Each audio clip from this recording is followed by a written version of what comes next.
بسم الله الرحمن الرحيم، والصلاة والسلام على أشرف الأنبياء والمرسلين وعلى آله وأصحابه الطيبين الطاهرين، أما بعد. فأنتم مشاهدينا الكرام تشاهدون في هذه الرحلة مجموعة من طلاب العلم خرجوا لكي يروحوا على أنفسهم وينظروا إلى يستجمون بكثرة طلبهم للعلم وتحصيلهم للمواد العلمية.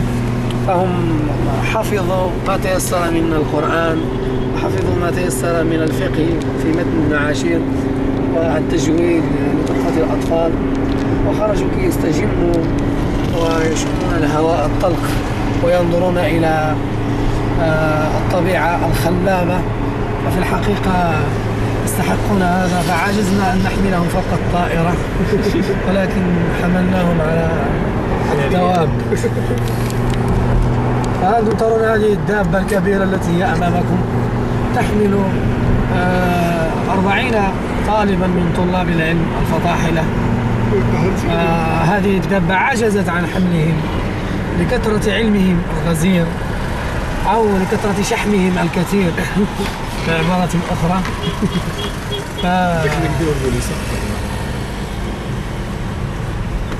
فأنتم ترون تدور أي كادت أن تقريبا العلماء ولكن أن معهم البركة في هذا العلم. انظروا إنها تتجاوز السيارة الصغيرة. يا لها من سيارة تحمل البركة كثيرا فيها، بركة العلماء، لأنها تحمل تقريبا 40 طالب من طلابنا الأذكياء كبار قليلين.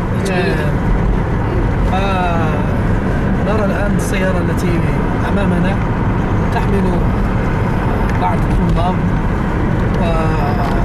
وبعض المسيرين لهذه الرحلة.